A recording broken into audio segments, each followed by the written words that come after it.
live. You really think you'd be one? We're live. I'd like to welcome you to the Planning and Zoning Work Meeting for January 13th, 2026. We'll open by doing the Pledge of Allegiance. I pledge allegiance to the flag of the United States of America and to the republic for which it stands, one nation under God, indivisible, with liberty and justice for all.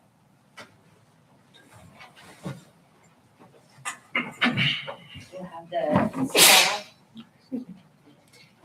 Thank you. Commissioner Thomas, here. Commissioner Willie, Here. Commissioner Stanfield, Here. Commissioner Schnitkin. Here. Yeah, it sounds like we're out on the mic, the speakers on out in the hallway or something. Have we all had a chance to read the December 9th, 2025 Planning and Zoning minutes? Yeah, there's just one issue on that. There's a duplication. Do you have that right there? Yeah. It's on, if you look at where it says Elizabeth Tubbs under section A, okay, it says applicant inquired about the required, You've got about the required there twice. You'll just fix that, I think. Everything else looks okay to me. I move that we approve the minutes of the last meeting. Second. So it's been moved and seconded that we pass the minutes to the December 9th, 2025 meeting. Our first order of business is Sorry. You need to ask for a vote. one vote. We'll have a vote now. All in favor? Aye. All those opposed? It passes. Now we'll go Audrey on seconded it. to elect a chairperson. I'll open up the meeting for discussion. I move that we appoint Benny as the chairperson. I second it. What can I So say? it's been You- moved Y'all know what you're getting into, so. and seconded that we have Benny Lilly as the chairperson. We'll have a vote. All in favor, say aye. Aye. Aye. I'm gonna abstain. All opposed? There you go. Overruled. Motion passed. And yes, we do know. We appreciate it. No. My church. Who seconded that? I moved and Joanne seconded it. Sorry, I'm nervous that I'm not recording, so. Before we move to the next item, has there been any recommendations made as far as another member? Has that recommendation been made to the mayor or anything? Scott, in last council meeting, Scott said that he had talked to somebody, but they were waiting to talk to their wives, but that's as much as I've heard. Yeah, that's what I heard at the city council meeting. Okay, so has the mayor pretty well decided who he wants to have on the board or As the long as commission? This guy will accept his nomination, you know. Okay, He said he had to ask his wife. so he's just waiting, so the mayor's waiting to hear back. Okay. Amen. All right. Okay, I guess the next item of business here is renaming of the 1300 block of South Fisher. Yeah. This is connected to all the recommendations from the address committee. We have corrected the spelling on Wooten Way as far as city streets are concerned and have the street sign. The address at 796 Eagle Way has been approved by city council and their time limit has run out. And they have updated their mailbox and their house with the new address of 1080 Eagle Way. And now that number is in sequence with the rest of the house numbers that are on that street.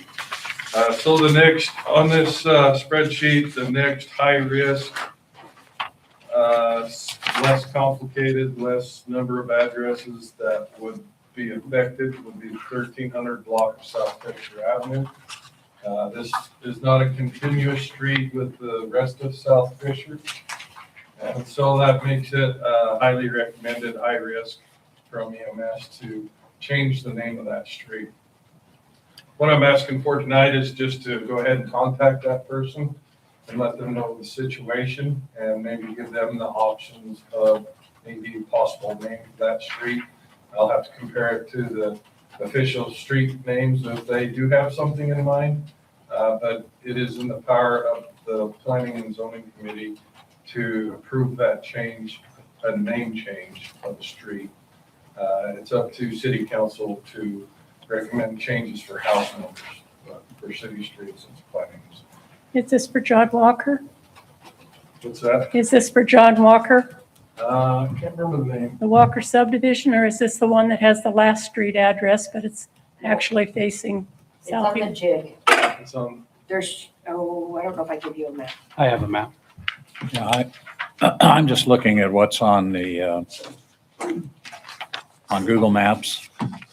This right here, so the South Fisher comes into here and then it jogs to Clifford. Yeah, so my question This is is, the only house. are we renaming this or are we renaming this? I'm trying to orient Oh, myself. Where's South north? Fisher too, huh? Yeah, that's the issue. That's the Oh, issue. 'cause Here's it's South this Fisher. way. Yes. And South Fisher, the right. entrance is off this This way. Okay, if actually you go doesn't- farther down, this guy has a last street address, Yep. but he's on Is South. there any way we can get that So I thought that's what speaker this off was or do you about. know? This house faces this direction and he has the last street. Why are We're we talking about this going? house here, We're amplified over here. Okay, all right. I have no idea. that I follow is the South rules Fisher. to the T. Treated. Yeah, me Because too. this house faces this direction, it has a South Fisher address. This Right. one faces this way. So this is the only house that is affected if we change the name of this street segment from here to here. Okay, so Okay, would you, Walker's this have way, you got a yeah, map this of that, Misty, that you can put up? Say that again. John Walker's is this one coming down this way. Yeah, and his street address sign is down here on the Oh, end of the okay. street. All right. This actually, And all my- Even though Doesn't have a this- name, does it? no, it is a Fisher, South Fisher address. But this is not a dedicated right of way down through here by the city. This white line shouldn't Oh, so extend this down is through just here and say. Not a South Fisher dedicated, on you it at just all. said. So it's not even a road. Confusing. Yeah, that's why we're fixing. So it's this, It's This this one is- right here.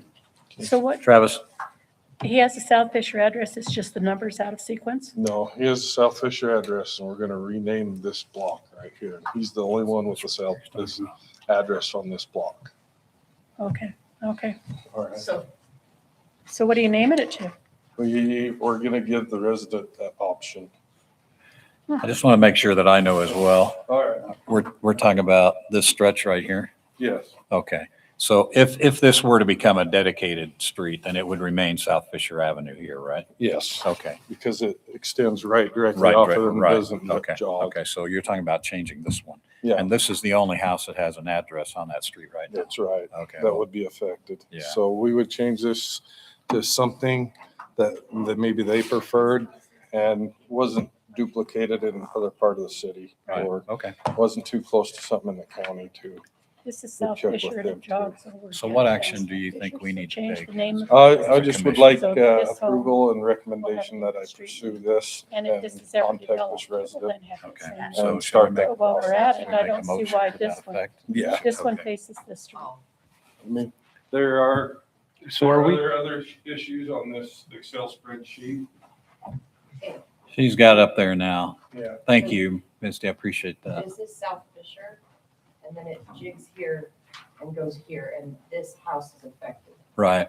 That's the So only fair house. lot that- south of it. But then this lot has a 1500 address on South Fisher because it runs straight from South Fisher into a private road. Yeah, and that's And just, that parcel is owned by the guy who owns this one. The one on last, right, but his address is on the street that's perpendicular to, is on last. yeah, okay. This is the So my only- question is why? If it's facing, it's South facing Fisher. Last Street. His sidewalk comes out to Last Street. Last Street is right there.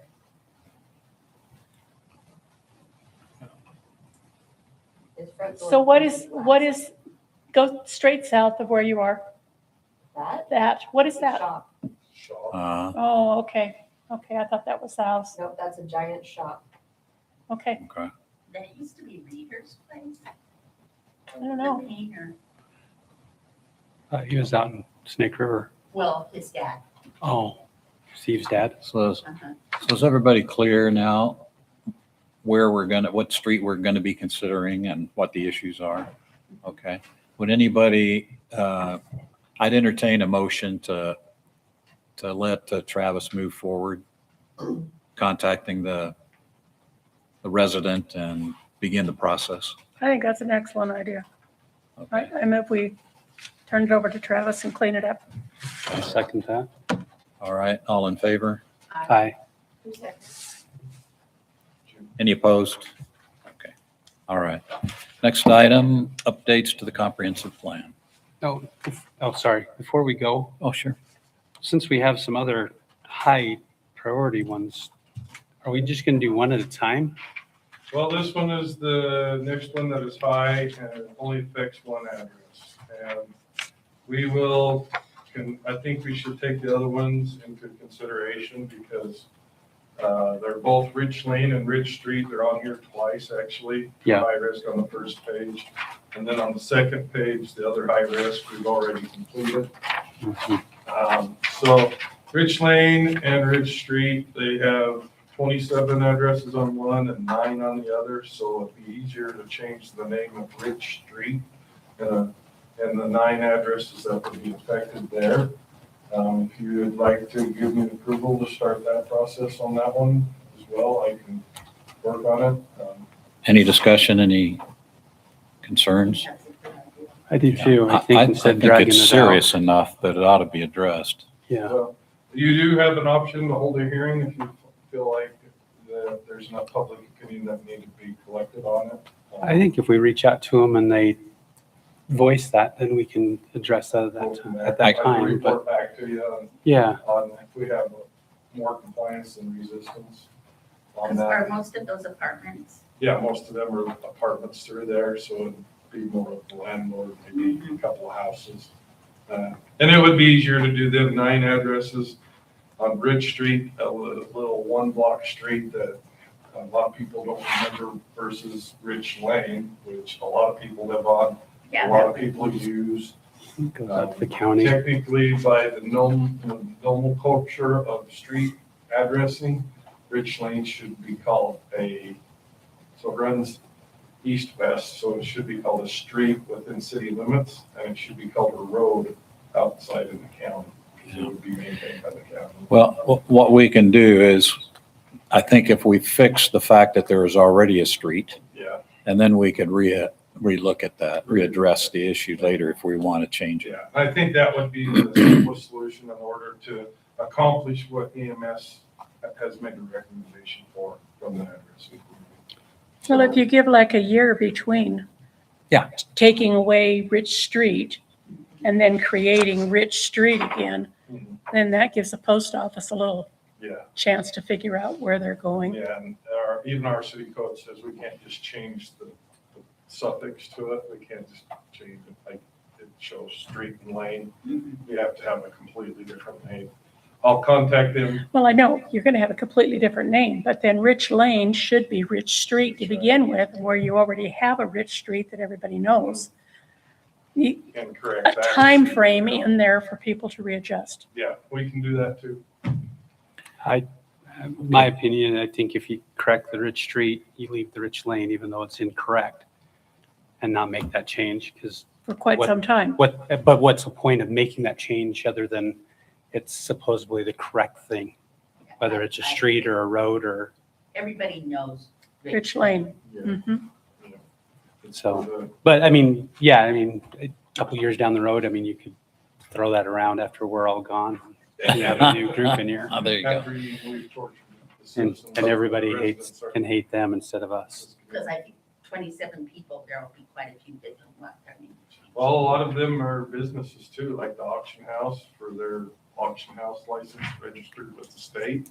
And the animal clinic, Yeah. veterinary clinic and their business licenses. Yeah. They're, I don't know if they're under LLC or if they're under, doing business as, or something like that, all the registrations have to be updated. So would the National Guard. Yeah, so the National Guard, they're on that same street. So, Well, I- that's not nearly as critical, right? no, I don't think so either. I move that we approach the residents of Rich Street and with a possible name change of that and see how that goes. And I'll second it. All in favor? Aye. Okay. All right, we'll put that on another meeting agenda when I do have something to report back. Thank you. Thank you. All right, very good. Thank you, Jim, for Yeah. bringing that up. And you Appreciate did that. say we did the Eagle Way already. Yes. It's past the 90-day limit as well from the city council recommendation. And I've confirmed that the number is displayed properly on the mailbox and on the house. So are they in protest or in No. favor? They They just haven't done it. they've done it and we've provided them, they put in a change of address with the post office.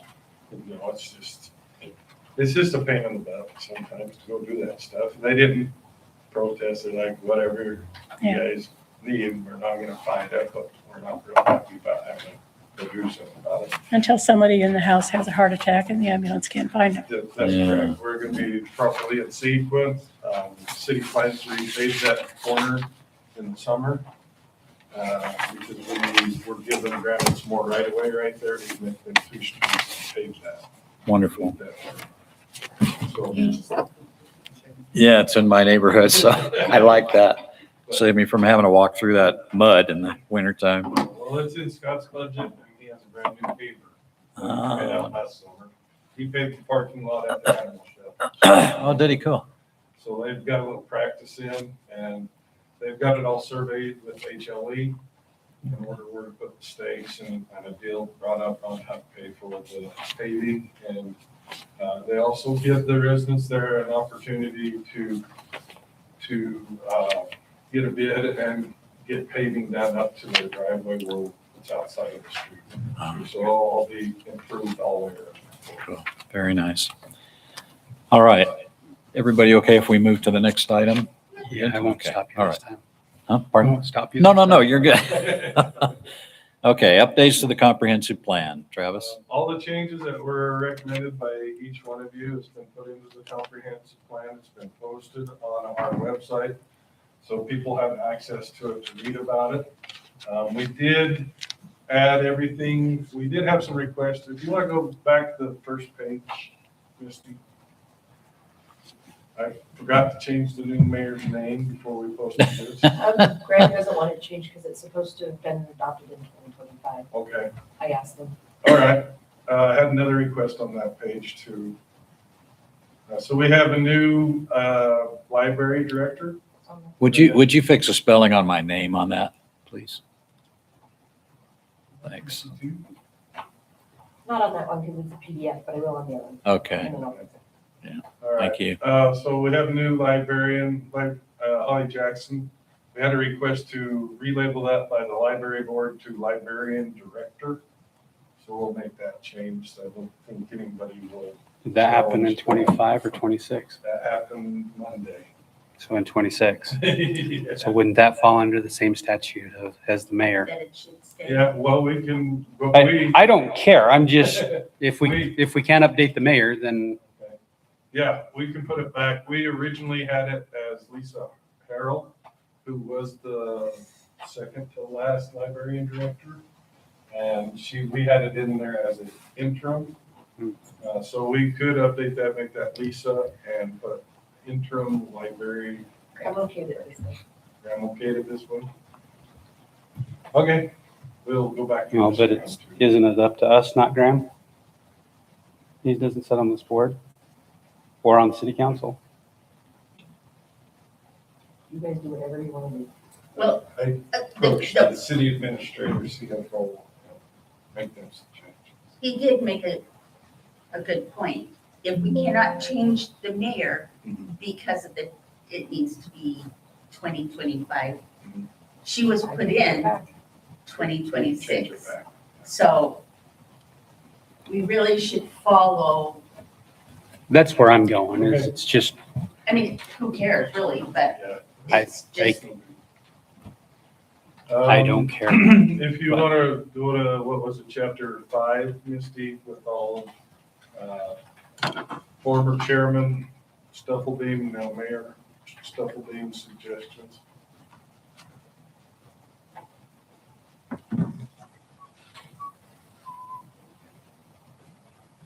With the Bureau, Yeah, what the bureau.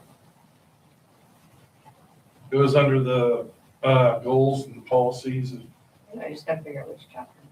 you're in 5 now. 5 or was it chapter 7. 7? And we got all the suggestions in with the Peatone Historical Society. There was a couple of corrections about the history of Blackfoot and a picture they wanted to have. Wonderful. They're- Nice to have their input. Yeah, nice to have their input. Nice to make sure we're not telling them lies or extending the lifetime of them lies. Right. So this is the suggestions. We copied and pasted them right in there from the draft. This is under policies. Policy number 5. And this is economic development, explaining what it means. This was reviewed by the city attorney here at Sandow, and corrections were made to that. He didn't like some of the language that was in that last paragraph, and we corrected according to his suggestions. The other thing that we've added in here was the definition of what rear is in the glossary. I'd like to give you kind of an option to think about there. Garrett also suggested it's easier to have it all in there during the posting for the public notice and then take it out if necessary. If we go to the definition of Bureau, the first part is going to be their actual mission statement. And then the second part would be the definition that we had in there. That starts at a public entity right there that Misty has highlighted. So everything before that is their mission statement. Don't you think we ought to separate it with a paragraph? We can separate it, we can keep one, lose the other, whatever you'd like to do. We can't add to it. That's all. Yeah, I just think if that really is a definition and it's apart from what's been prepared before it, then it ought to be separated. Okay. That's just my You feeling. want to keep both and just separate it? But for the time being, I agree with Garrett that, if there's some objection to it being in there. it needs to be yeah. separated. I think so too. So we'll make that change after we have the hearing on 27th. Separated them. Okay. Thank you. Thank you, Misty. Or we'll make that note in the recommendations, because it will go create a finding of facts for it, and we will also send that on to city council. Our finding of facts will be approved in February on our regular hearing schedule, and it'll go before city council the first Tuesday of March. Now, we're holding, what's the word I'm looking for? We're hoping to get input from the public, right? It's out there so that they can make comments, and so those will need to be evaluated. Yeah, we've already had some calls on it, Good. and it's in our posting, it's fairly clear of what link they can click on, and it takes them out of our website and takes them right to the link that we have it saved in our S drive, and they can only view that link from there. But it's 87 pages long, we didn't want to have to print them out for every public records request. Right. And if necessary, we'll have to print a couple of copies during the hearing. If people request it, 87 pages. And we're not gonna print that for everybody, but it's out there for their review, for the anticipated time we have to do for any ordinance or any other hearing. So that's just what I wanted to give you for updates of the comprehensive plan. So there's no action we need to take. No, it's It's just wanted to make you guys informed and communicate with you better. That was a request from this committee that I communicate with you better, and through several emails and putting this on the agenda. I'm hoping that I'm accomplishing that request.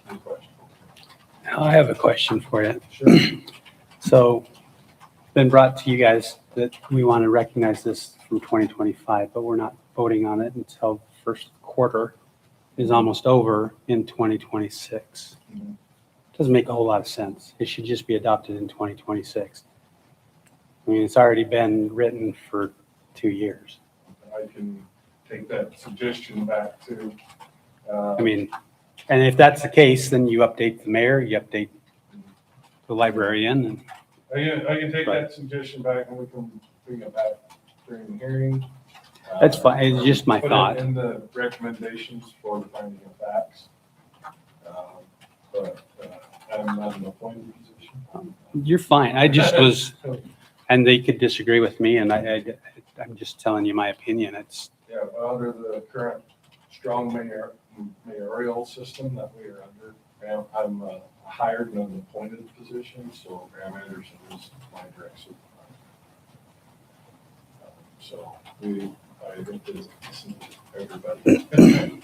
No. Well, Danny too. Unless one of you two oppose, I think we ought to make that as a recommendation. I do too. I agree with Jim that we're This is already. 1 year out of 2020. compliance, but Yeah. so what? Well, we No, are, I mean, seriously, yeah, We're already. we've struggled so hard, whether it be the committee who wrote it or whether it be this committee, whoever, to try and get it right. And who cares that we're a year out of compliance? no, we're not going to get fined for it. Well, we can put them in the recommendations for finding the facts and be taken under consideration not only by the city administrator, but also city council. right. Ultimately, we won't make the final decision, but Yeah. I think it's appropriate for us to recommend it. Okay, so we can pre-load that already. Okey doke. They brought up during a public meeting and recorded as well. We might mention it in the public hearing then as well. Okay. That's one of our suggestions during your discussion. Okay. We might need to be reminded. Okay. Okay, so if everything's okay, we'll move to the Borough recommendation. Earlier, there's some discussion about the Bureau recommendation. We have some information from Garrett. He's suggesting that we only have to make the recommendation of whether the proposed urban district is in a blighted or in a deteriorating or deteriorated state. The mayor has some reservations about that, how that is written. And kind of would like us to table that until they can clarify that with the city attorney. Until the mayor and the city attorney can clarify the concerns. The concerns is under the state statute that it's a little bit more than that, and we're kind of wondering about the procedure. Last, in city council in November, they did propose and pass a resolution for the urban renewal district. And it, according to state statute, it's kind of out of sequence. They should have had a recommendation from the planning and zoning commission first. And that's what the mayor would like us to table this for, so we can get clarification on that and to update it. I put this on the agenda hoping to get a recommendation because we have a final draft of the comprehensive plan. And that was what the original reason why we was holding off on that is see if it aligned with that plan. But we still have some questions about it. In the state statute, we're supposed to be presented with a plan, and there's certain components that are required to be in that plan, so we can have that consideration. So currently, we have the feasibility study and the numbers and the map, how it's drawn. It does not have some other, it isn't an official put together plan with the proposal on the title page and a couple other things. This is the meat and potatoes of it, but this isn't the plan as presented, because as soon as they present us with a plan, we have 60 days to make recommendations. And so if we have never been officially presented a plan from, the words that's used in the statute is the local government body, which would be city council, then that's when that clock starts ticking. And so we would have to maybe step up, we could have a hearing on it and then maybe step up the approval. Normally, normal operation for this committee is usually to have a hearing on it and then wait for the approval of the, whatever it is, whether it's a conditional use permit, variance, zoning, annexation, or anything like that, that we approve it in the next hearing under consent agenda. We could approve it in a work meeting if we need to beat that 60-day clock. Okay.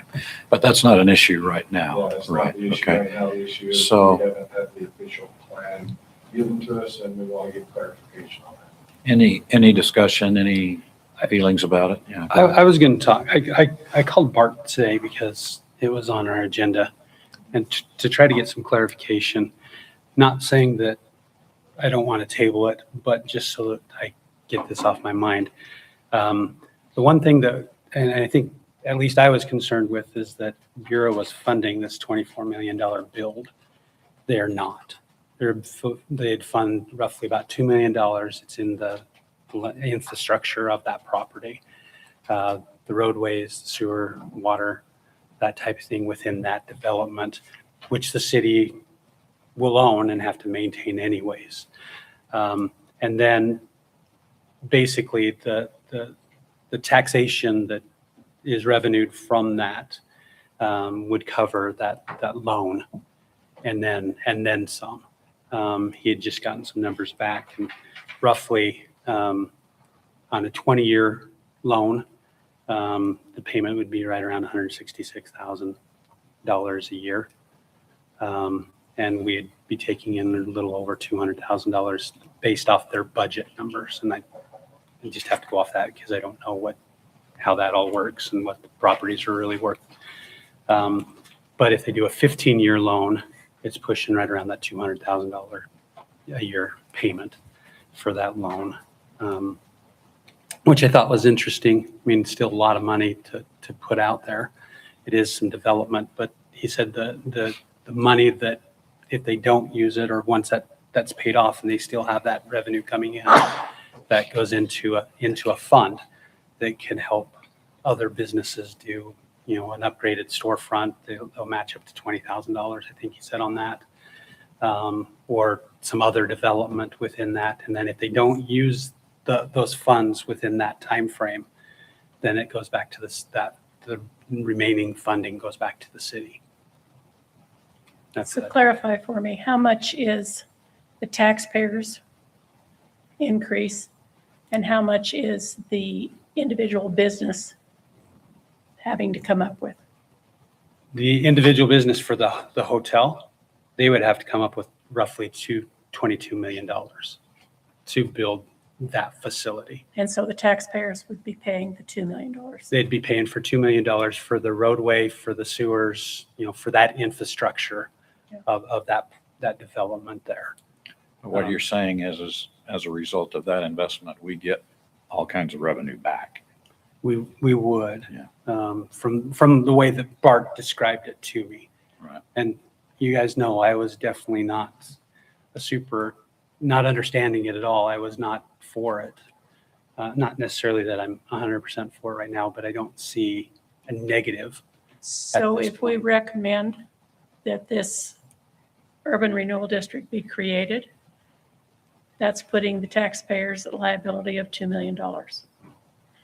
Mhm. If the developers can't come up with the other $22 million, then what happens to the recommendation? If they can't come up with the money to build that, they're still on. So the taxpayers' money, the Bureau money, doesn't go in until after After they come up with their 22 they've already million. paid. So the developers already paid for the sewer to be in, the water, or the streets, the sidewalks. Those have already been developed, and the developer had to pay for those already. So this, from what he was saying, is it would be kind of a refund after. that they- Refund over 20 years. Mhm. Okay. If you look at the document that Misty sent to us, it's called the Bureau District Revenue Mhm. Mhm. document. It's kind of interesting. You're saying they haven't presented us with a plan, but under the very first item, it says project plan. And I'm wondering if whether or not that qualifies. That's what we'd like to ask Eric. Okay. All right. And then that page talks about, gives the project description and the costs and so on. And then further down, you can see the projected revenue per taxing district. So these are the kinds of revenues that could come in. Correct. And if you go a little bit further down, table 3 shows additional anticipated revenue. So it's definitely a lot of money for the citizens to invest, but to me, as I look at the numbers that are here, assuming they're correct, there's a pretty good return on this investment.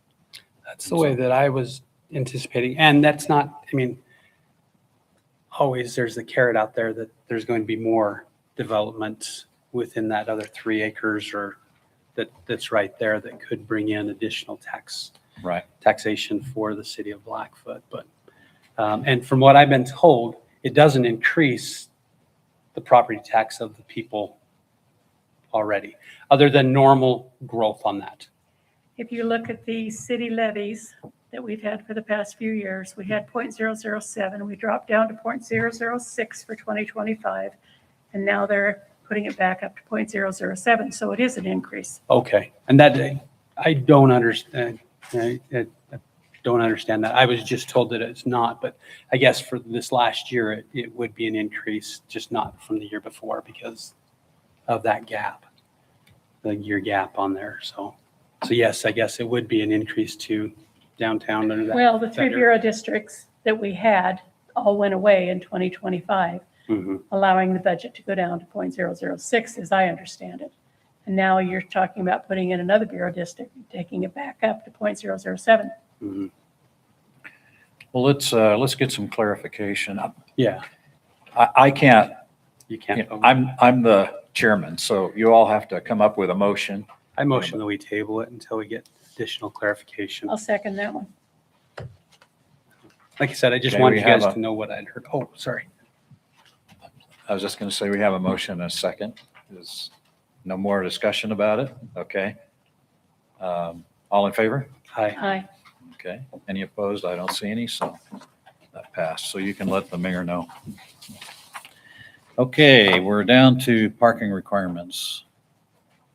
All right. Yeah, before we go into this next section, I'd like to make a recommendation, Travis, on these kinds of items that have to do with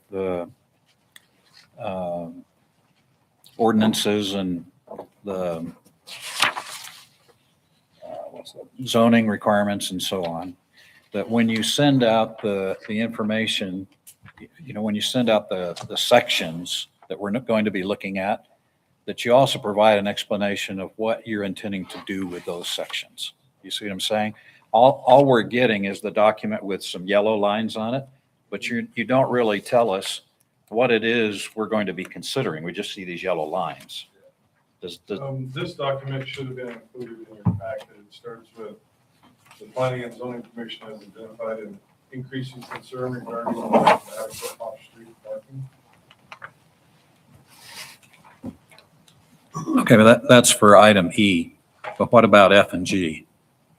F and G, So I recognize that you might not have provided it this time, but what I'd like to suggest is in the future, okay. as you're sending these kinds of items out, even if it's just a little brief paragraph and say, we've identified this problem with this particular ordinance and we're going to be considering this. And then as we read it, we know what it is we're addressing. Does that make sense? Yeah, Little synopsis. Do that or included in the email, which is packet. That would do it. Okay. Yeah, either one. Just so that we know, we're not just getting a document with a bunch of yellow lines on it, not knowing where we're going with it. Okay. Okay. Yeah, I definitely can do that. Okay. Thank you. All right, go ahead with the parking requirements. All right, I kind of explored this parking requirement. I got it all wrong last time, so I I corrected think I that. have this here. Yeah. The document that I mentioned earlier, the Planning and Zoning Commission. It shows a breakdown of what sections each detail zoning regulation for each residential zone. On here, it says parking on each zone. We do not have any changes for transitional ag, rural ranchette, or low-density residential 1. On low-density residential 2, this was originally in there, that parking and loading access parking have 2 additional off-street spaces for each additional unit and shall be located at the rear or side yard of the primary structure. That was originally in there. On When the you first said- round, When you say originally in there, it was actually in the ordinance? We have no idea where you are. it would be, so when you get through this pile, it's under low-density residential 2, and it's section, We don't have any page numbers again. yeah, It's the section that says parking in each residential zone updated. That's the name of the document.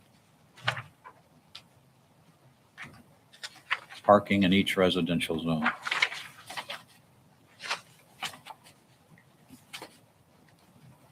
I must not have that.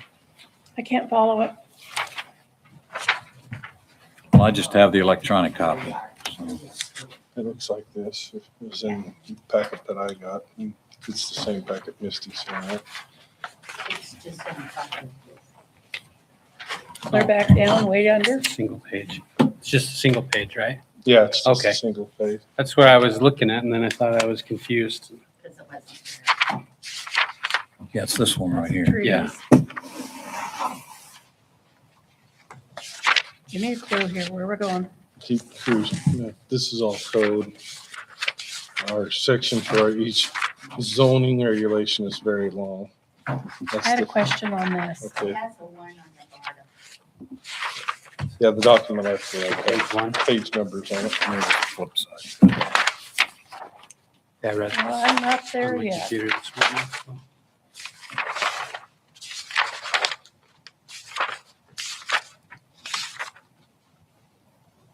Yeah, that's still code.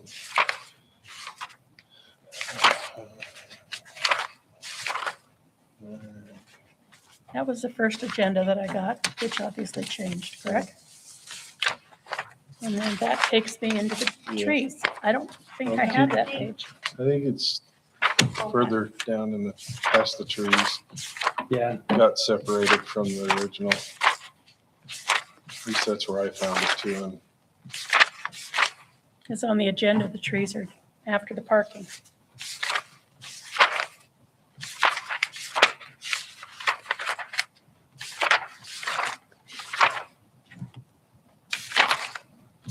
You seeing anything? I'm not seeing anything. keep, this is all the trees, this is recreational vehicle. I can, that, oh.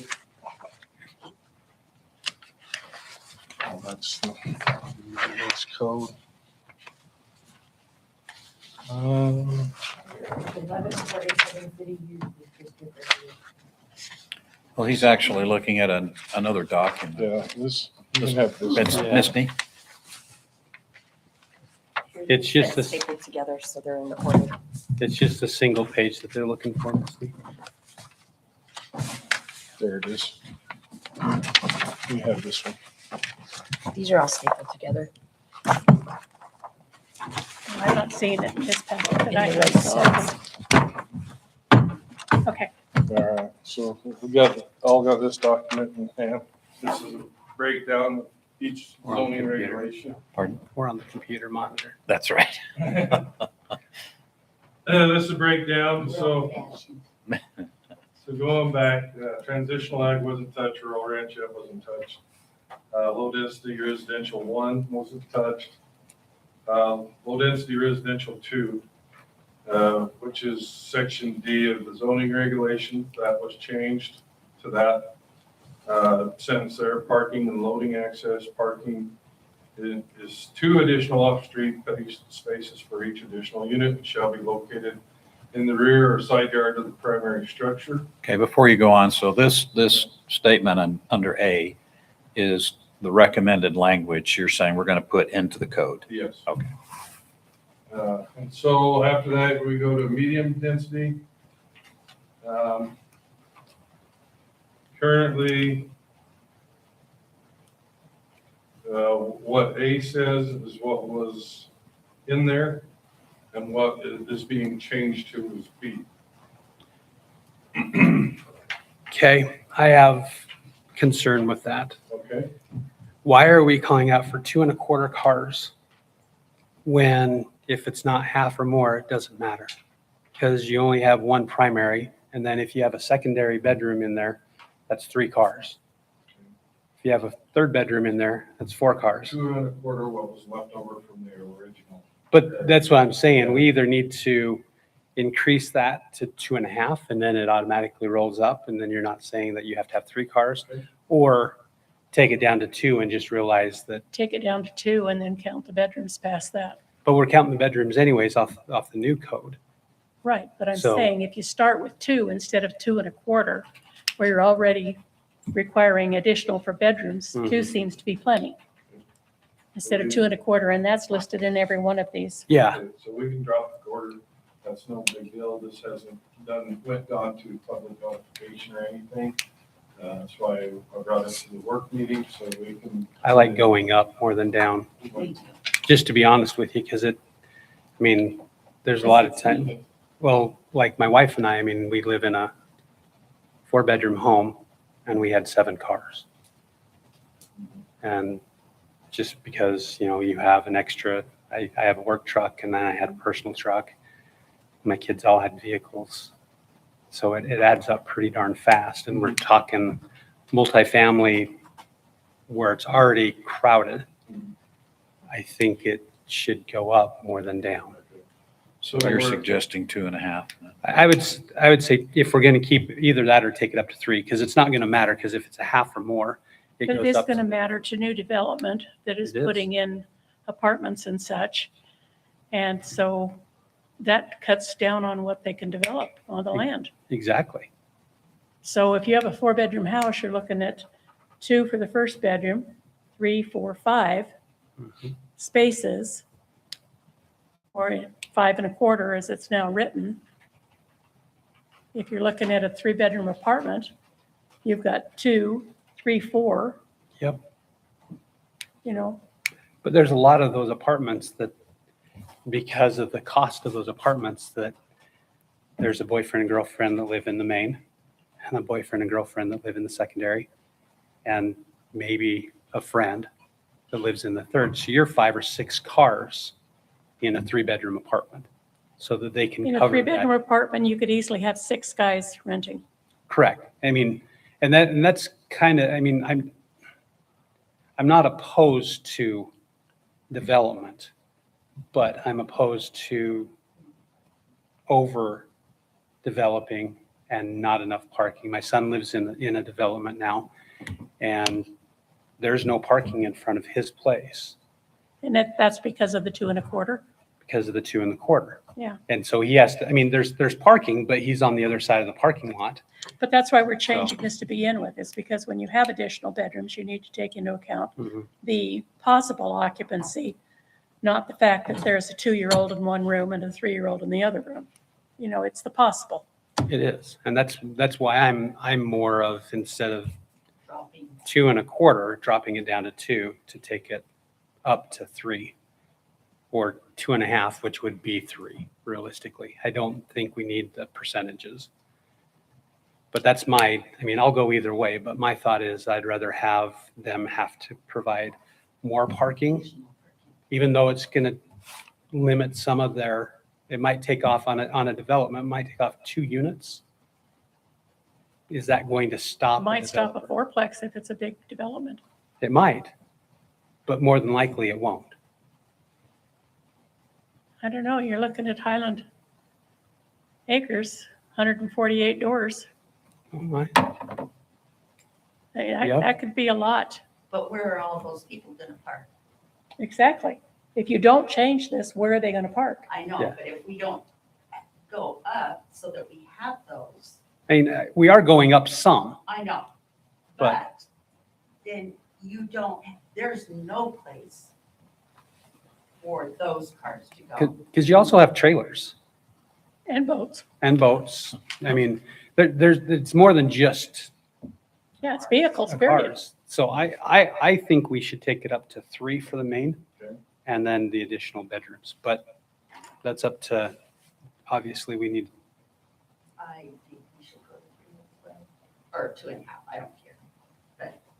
You know, if you're saying, Well, I agree with Jim. The yeah, the fraction. portions, the fractions, We'll increase the 2 1/4 up to 3 then, on all sections.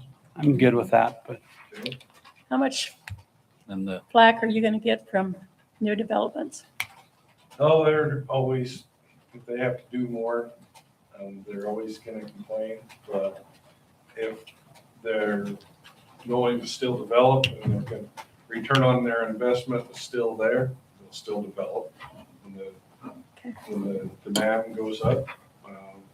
We do have some better designs than other designs, in my opinion. For example, Honeybrook 3-4 section that's currently with city council. I like that design a lot, but then again, it's less dense and there's more amenities offered in that, but that will also be shared as a master HOA with all the other Honeybrooks and townhomes in Cromwell as well. Right. For the example of Highland Heights, them units are planned to have a garage in them and longer driveways to take care of the parking for each unit. But yes, all their driveways go to the end where there is no parking on the street. A But you can't get out of the garage with a car parked behind you. Yeah, exactly. So you gotta time that a little bit and say, okay, you're gonna leave first in the morning, so you can park outside. There is like no place that they, in a lot of these, you can park out on the street. not there. Nope.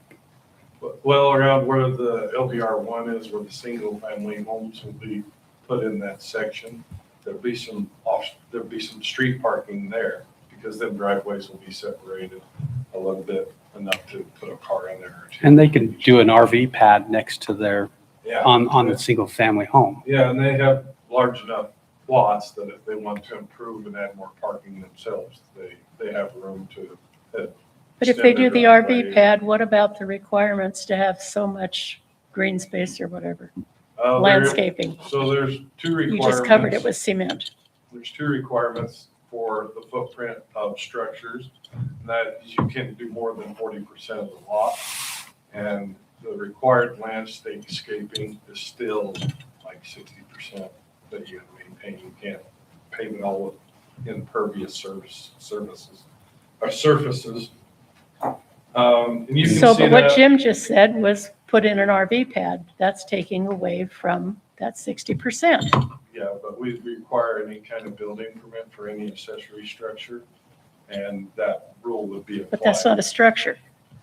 Not technically by our code, no, it is not. It would not require a building.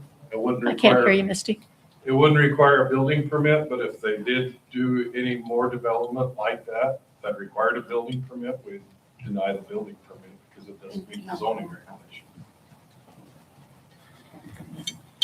Catch 22. It is. So just don't pour concrete and do it in gravel.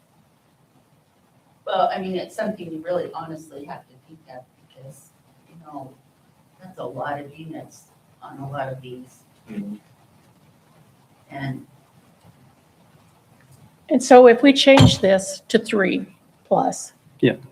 What does that do to the Highland Heights that's already been, It's already been Presented. applied for it. so it would not affect It them? wouldn't affect it.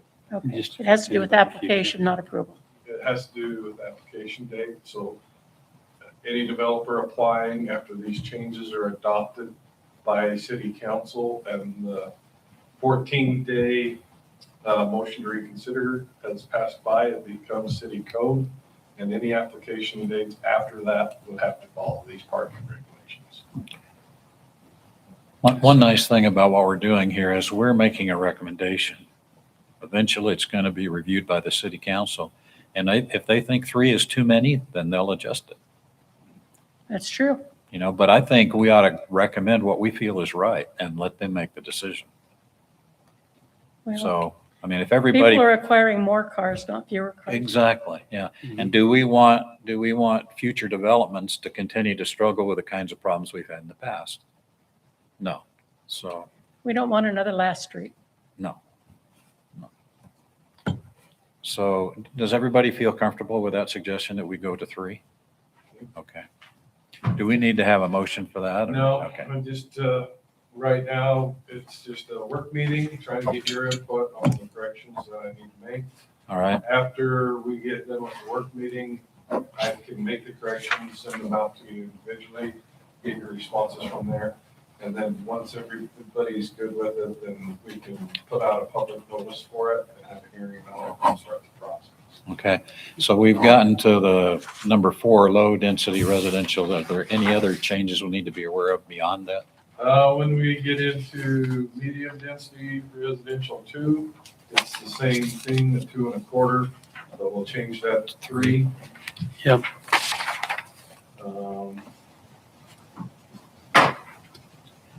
Now, there's all this language about the fractions. If we don't have a fraction, do we need all that language in there? No, So you could take that out. Yeah, please do. So just so I understand, all of the As are as it currently is, the Bs are what we want it to be. yes. Okay. And so the Bs will include, well, take the 2 1/4 out and make them all 3s in every zoning regulation from HDR 2 down to MDR 1. Right. And also the sentence that says, when the calculation of the required number of spaces called for here and results in a fractional number, you can take that sentence out of every one. That out. Okay.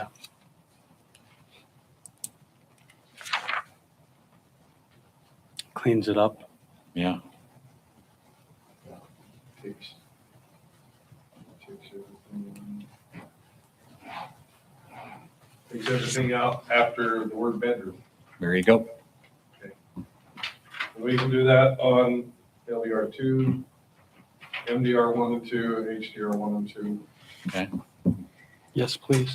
Are there any other suggested changes anyone has? Or not from. Not from you, but proposed. I'm talking about the committee. Everything look okay?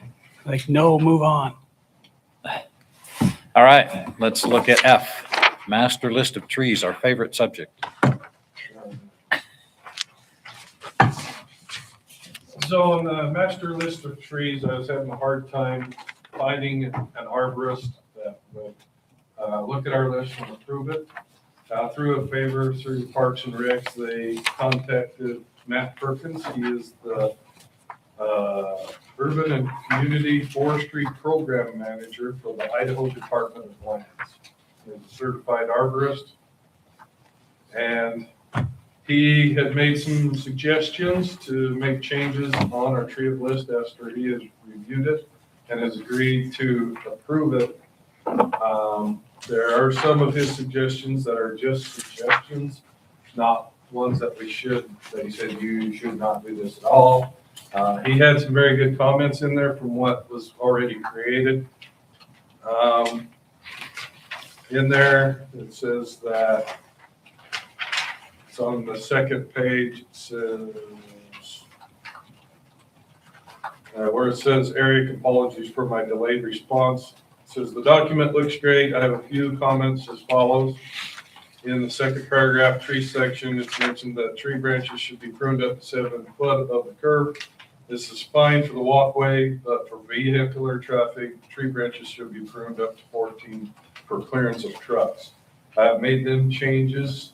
If you look on the master list of acceptable trees, about halfway down in the paragraph that says to maintain visibility at intersections, it is included that in there. After 7 foot, you'll see a 14 foot. I should take that comment out there and make it FT like it is above and throughout. Yeah. But that suggestion is in there. Good. It's not in our city code, but it's good to have it in this master list. For suggestions.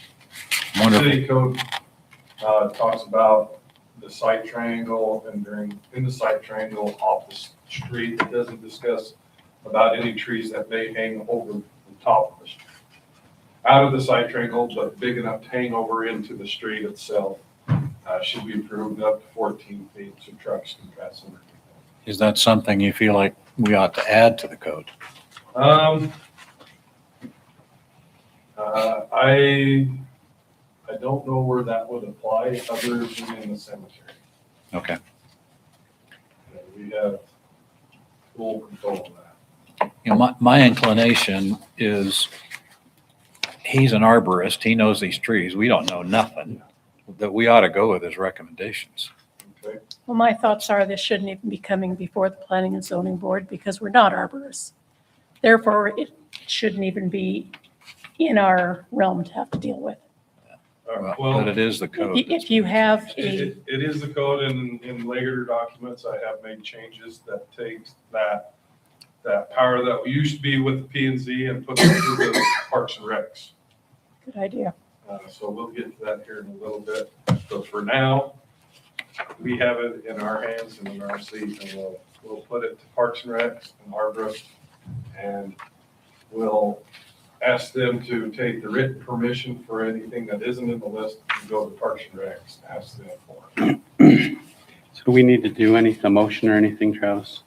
I'd like to go through some of the other changes real quick, and then let you guys give me the nod to go ahead and add the changes that you recommend and put it into a public notice for the next hearing or a later hearing where we have an opening in the agenda. Move forward. Okay. So a lot of this, we made some other suggestions, what would be better species that greenhouses actually stock. I think the list that we actually have is pretty good. The suggestions he's made are more preference and wouldn't affect his decision to approve this list at all if we didn't add them. I think the list that we have is pretty lengthy, covers a lot of species. The idea is to give a pretty good list that someone can say that, okay, if we can't have this tree, there's other trees that we like. Or there's reasons in this list that show why you should use that and why you should use it. There is a chart in here that has a column for low water that would coincide with our definition for xeriscaping. If a developer says, all I want to do is xeriscape, what plants are approved, we can refer back to this list and say, look in the column that says low water.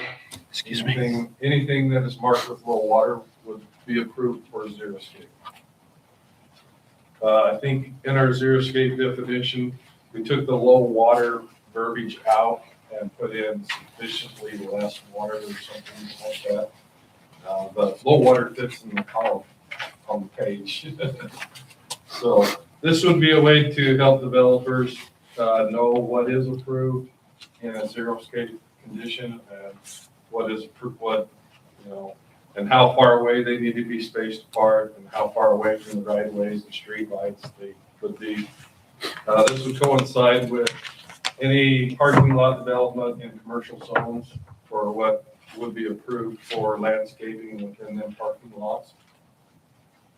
And how much spacing that would be required and some other requirements in there as well. I'd like to move on to the section that says Chapter 9 landscaping regulations of the code. Landscaping requirements. Chapter 9 landscaping requirements. One says regulations. Oh, no, Yeah. I'm just looking at the PDF name, I guess. Oh. One starts with. Oh, okay, so that's something different than I've got here. All right. And is it, which chapter is it? Chapter 9? Still. Okay. All I've got is just one page. Oh, there it goes. All right. I'm with you now. Sorry. Okay, go ahead, Travis. All right. We was concerned if we was trying to intrude on private spaces. The only time private spaces are mentioned in the code is when they need approval for their parking lot and their landscaping and their commercial development. Other than that, the list mostly is describing private spaces that's owned by the city, right-of-ways or easements You mean public? in public. Yeah, public, not Sorry. private. Yeah. So So that's, what are you recommending, that we take out the word private or private? no, I just know that was a major concern and question with the commissioners. And I just wanted to point out where it is private and where it is just public. Most of the places in the code only recommends the public places, public right-of-ways and public easements. The only places that we have any recommendations or approvals is when we have a commercial development and they want a parking lot, or maybe a conditional use permit is applied for at a residential zone for a parking lot, and they want to maintain the landscaping requirements. That's the only time when we tell them what trees they can and can't have in them situations. Okay. And so in chapter 10, trees, that's a lot of the same things. There's definitions of what a private tree is. The definition is very simple. Any trees other than public trees is what the actual definition is. There's reference to different standards with ANCI, A300, and other organizations that track all the qualifications of arborists. Can we back up just a minute? Yeah. On the page that says 11.9.14, That's chapter 9, right? Yeah, nuisance declared. Nuisance declared. yeah, it says whether public or private that overhang a public right-of-way or are growing thereon in a manner as to obstruct or impair the free and full use of the right-of-way, or that constitute a site hazard, is defined in section da-da-da-da-da. We're putting a requirement on John Q. Public here. What about the city's responsibility? And I'm referring specifically to that gorgeous tree that's at the fire station that blocks that stop sign. When that tree is all leafed out, you are on the stop sign before you know you have to stop. Okay. And if the city can require the public to do all of this stuff, then the city better be cleaning up their own act too. Yeah, we do that with not only Parks and Recreation, but the Streets Department as well. We just need them recommendations to come in, especially where it's on city property with the firehouse. The Street Department can get right over and clean that up. And where there's no sap in the tree now would be a good time. Yes, recommend. Anybody No on the ground. agree or disagree? I would take your word for it. I don't drive that way very often, so. We've also got that big conifer that's there at Angel and Main Street when you're trying to make a left-hand turn. Alice, That big pine tree that's there blocks the view. Alice, is it Angel or Alice? I'm sorry, Alice. That tree has been a subject of the Transportation Committee, Uh-huh. and the Mayor Carroll suggested that we take that tree out after Christmas, when the Christmas lights come off. But it is planned for removal. Okay, so as soon as the lights go off, then you're planning to remove it. That's It right. it really. That was Alice and what? Alice and Main Street, right there by the, Northwest Maine? well, it's by the Potato Museum, the parking lot of the Potato Museum. So Okay. as you're crossing the railroad tracks and the Maverick is right here, Mhm. there's this big conifer right there as you're trying to make a left-hand turn or a right-hand turn onto Main Street. It blocks the view. You can't see the cars coming. It becomes a little treacherous. Yeah, it's been planned to be removed and replaced with something else. Yeah. And it will follow this tree code that we have in front of us and recommendations from the master tree. So I guess, Audrey, what he's saying is that the city ought to be following the same rules. 100%. Yeah. Yeah. If you're going to enforce it on the citizens, then you ought to Yeah, no, agreed. do the same for yourself. Okay, so you were on chapter 10. Yeah, I was moving on to chapter 10. Yep. There's just some notes in there. There's chapter 10, section 11.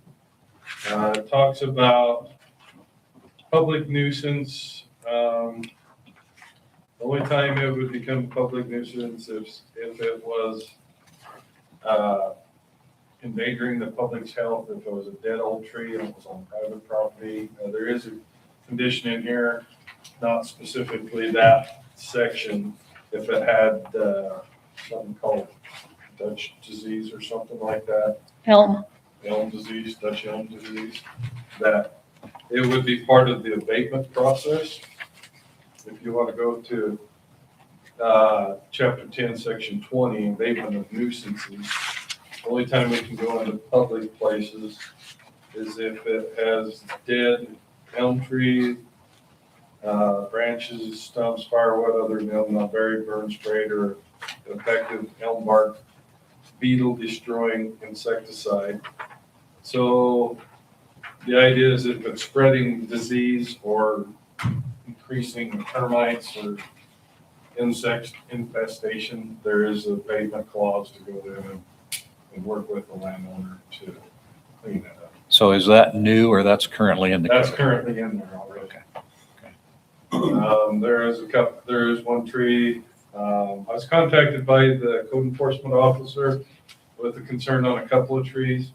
And we are going to create a file of any trees of that nature and bring them to the P&Z committee if need be, or to Parks and Recs, or even to the mayor, and see about if they're, just to keep a running file and to cover the liability of the city, or encourage them to take care of the tree themselves, and just keep a running file on what trees could be affecting and public health.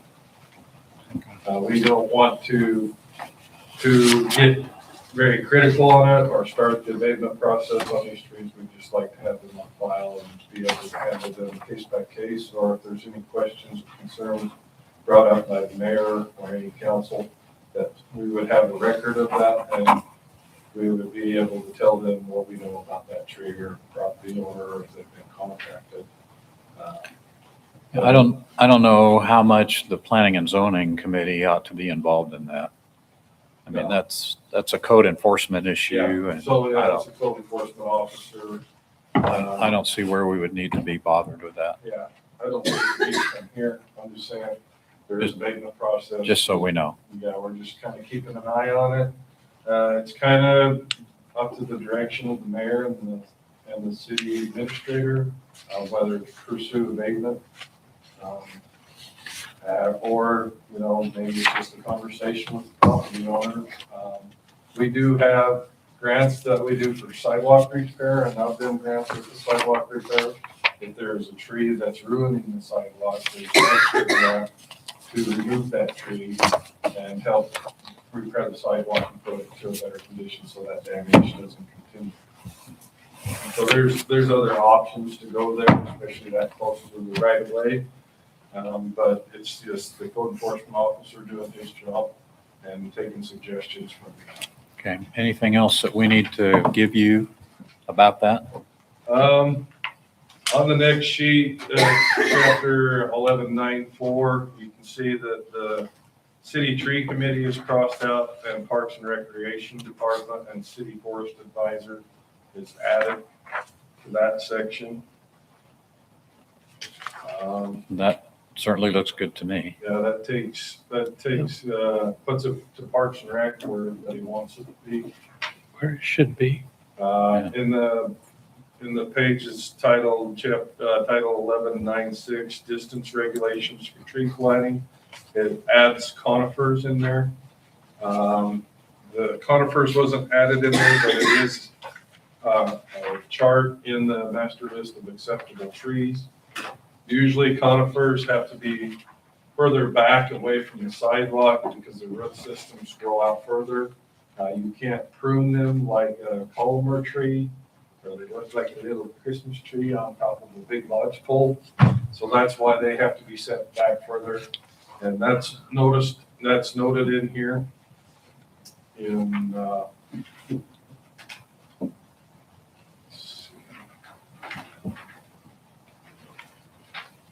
It's about page 8 of the master list of trees. There's a whole chart titled large conifers and small conifers and medium conifers, and their distance between and distance from streetlights and sidewalks and curbs and such of that nature. So if you did want to grow a conifer, it suggests the spacings and how far away you should be from the right of way, so it doesn't damage the curb or the gutter. Okay, so you're proposing adding this language that we see Yeah, underlined in here? yeah, we did not have conifers in the original language, and it's in the master list of trees. Okay. I've noticed down in number 4, you've got there crossed out the building official and you're putting in planning and zoning administrator. Yes. I've seen that in a number of locations where you say building official where it probably ought to be you. That's on my list. to Okay. do.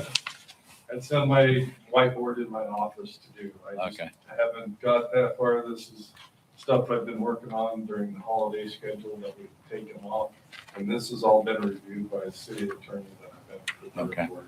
Anybody have any concerns about it at all? Well, I just don't know that we need to have, we want to be bothered with. No. This is the administrator. That's him. It's him. It's not me. Not this commission. So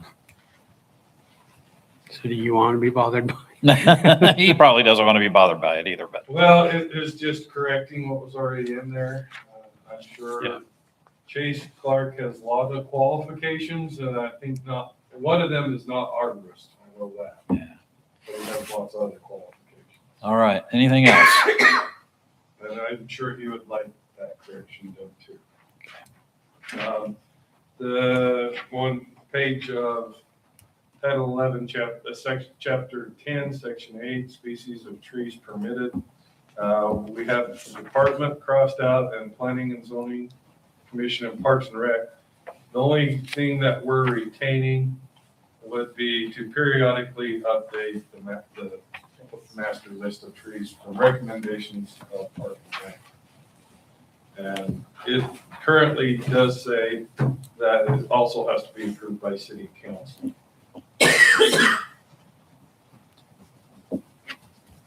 Well, I recommend they do it about once every 10 years. You don't have to worry about it. Well, I suspect Goes to 11. the major push though with some of this code originally is what they call Tree USA. What City of Blackfoot is part of Tree USA, and we consistently meet their requirements to be a Tree USA city. And so this will help with that. I'm sure their expectations will be greater and greater, and we'll get ahead of that curve. Especially with this master list of trees and some of these other changes in the code. Also on the last paragraph on that last page, it takes out city council for written permission and moves it to Parks and Recreation Department. Which makes sense. Yep. All right, good. Can we move to RV and travel trailer? We can if you'd like to. It is 8:18. I think Would you like to adjourn the meeting? Have y'all had enough, or should we get this taken care of? I think we busted. Well, when I was this. reading through this, it looked to me like every place that said RV is now being described as recreational vehicle. And that's about the only change. There are updates in the definitions. Looks like we will address it. So I guess we're We can moving. get on. that. Let's just get it done. Yeah. So, yeah, we're clarifying just RV and definition of recreation vehicle with parentheses of RV. So wherever RV is mentioned, it falls back to both definitions. This updates the code in chapter 8 where the management of the city-owned RV park is mentioned. Also, chapter 9, this is part of the wastewater treatment plan section. This is where we're just clarifying, just instead of just RV, it's RV recreational vehicle. This is where it says that you can only dump RV sewage waste into designated structures right. throughout the city. But the only thing you're changing is just the title, so there's a clarification, right? What we're talking about. We get into the next page, Title 11, Chapter 1-3 definitions. I have to add things like manufactured homes. The difference between a mobile home and a manufactured home is one was built prior to June 16th, 1976, and one was built after that. Right. So we're mobile homes, all of us. Well, What's that? We're all mobile homes. We're all built before then. No, the reason for that date is because prior to June or July, whatever it was, of 76, they were not HUD inspected. that's right. So If that's, you look at the definition of the manufactured home, it has to be HUD requirements. And I am a And- manufactured home, just right.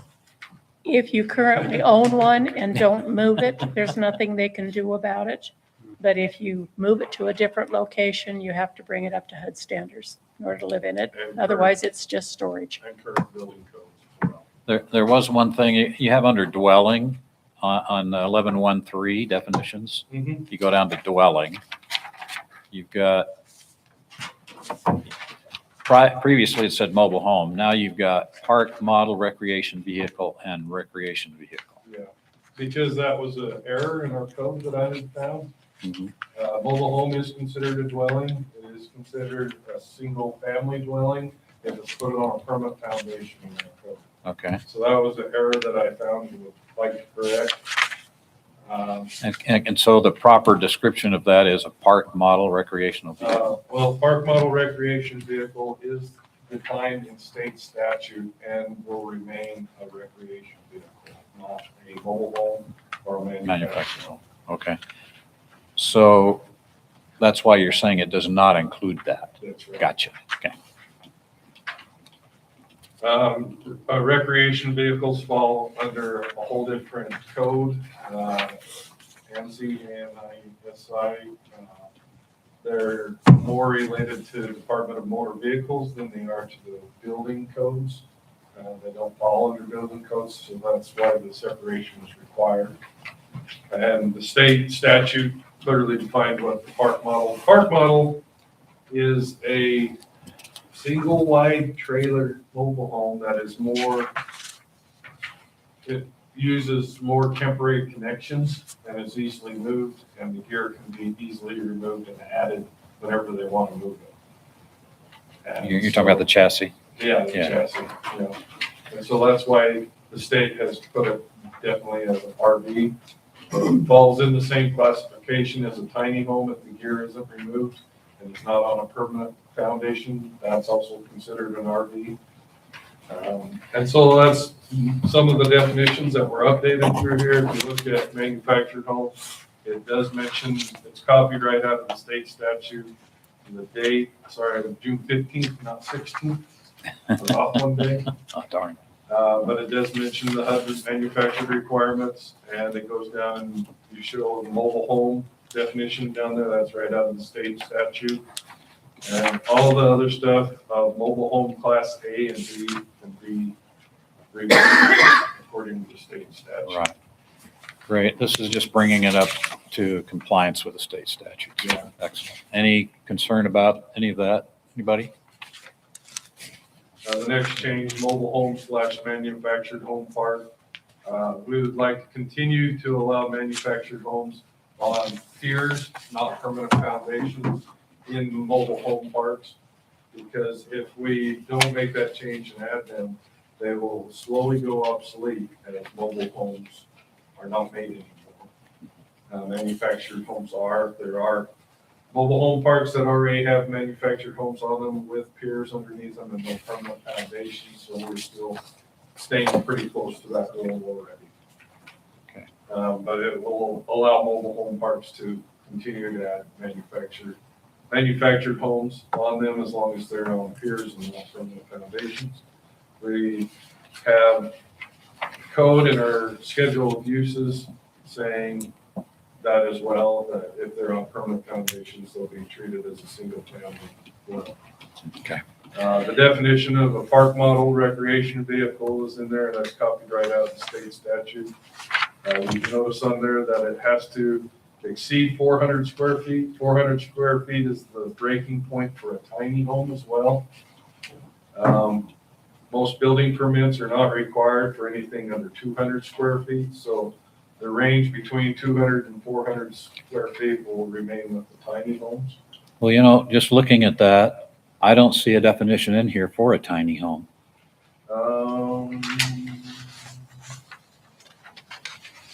We'll get to that part. Yeah. The state statute didn't have, they don't recognize tiny homes, but we do have code for a tiny home subdivision. And we ought to have a definition for it, don't you think? Yeah, well. Maybe you can find We one. can add that, this is not done publicly. We'll add tiny home. I think if you do that, then hopefully we're complete with all those different classes of Okay. homes. Or,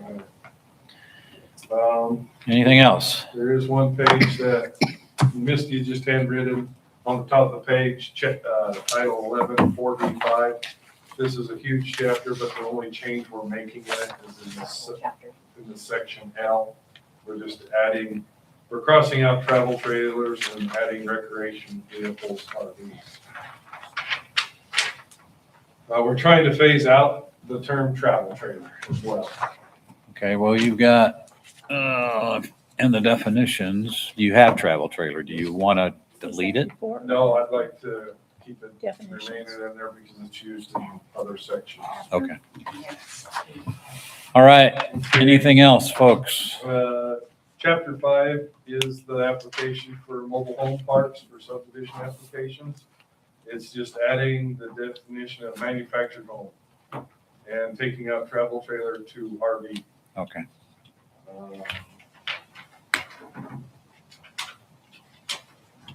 Yeah. All right. If we go on to Title 12, Chapter 7, verse 8, this is application for any tiny house and adding park model recreation vehicle subdivisions. Section 8 clearly defines what is considered a throw. A throw is tiny home on wheels. If it's on wheels, it is treated as an RV. If it's not on wheels, on a permanent foundation, it's treated as a single-family dwelling. So that clarifies that first introductory paragraph, no other changes. So, I'm sorry. So if they do a tiny home on piers, take off the wheels and the axle, it's still not considered a dwelling. But a manufactured home is Yeah. on that. Because a tiny home is built to building codes, Mhm. like 2018, 2024, but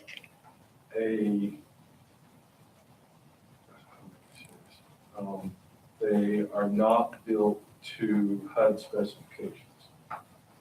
So that's why they can't be considered manufactured homes, and that's why manufactured homes can be put on piers, because they can be applied for by HUD loans, and tiny homes can't. Okay. And in the definition of a manufactured home, I said there's a barrier in between 200 and 400 square feet. Manufactured home has to be over 400 square feet in the definition of your Park model. park model has to be less than 400 feet. I think this is how it's written. Okay. No greater than, or does not exceed is I think the exact words. And so that's where we were going, that's where the head of the game was at, just the definition of traffic. Okay, so you'll bring these changes forward to a public hearing in the future? Yes. Okay. I would like, there's no great urgency to make these changes. In January's hearing, we have a lot of conditional use permits. We have the Moultons who are gonna have to do an annexation of 45 feet and rezoning and minor subdivision plat and a conditional use plat to do what they want. That's all included in this month's hearing.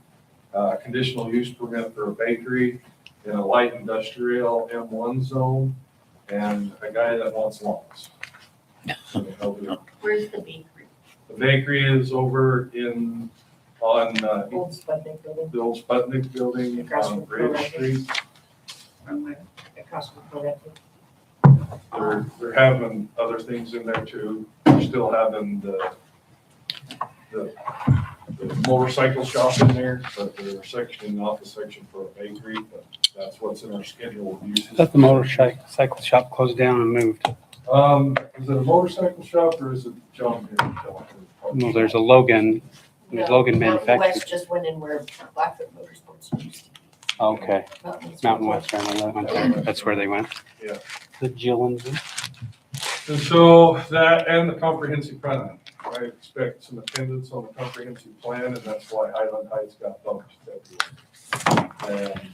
And we'll look at maybe adding an item or two, Highland Heights, but the only thing that we might have in there for our site plan meeting we have this week is Andy Hasselbring. He signed a MOU, memorandum of understanding for the golf course property. He plans on putting 5 residential lots in there and maybe a south center. I saw that, yeah. We made some suggestions, and their site plan meeting is scheduled for Thursday. He has a good plan laid out, but in the MOU, he is required to rezone that, so that application will come through here. There won't be any annexation, but there'll be rezoning. And some of it will be commercial, where the event center will be, and the other part will be LDR1. We've advised him on other changes that will happen with that, including the risk map, the FEMA floodplain. That will put about half that property in the floodplain, so he is hoping to make them changes before the restrictions and permitting process becomes longer if we have to adopt that floodplain. Just a couple of housekeeping things. My wife and I planned a trip to New Zealand and Australia before I got put on this commission. Oh, too bad you can't go. So, yeah, Hope she has takes So- good pictures. too bad I'm not going to be here for your meeting. I'll go to New Zealand. Yeah. Well, save your energy for Highland Heights.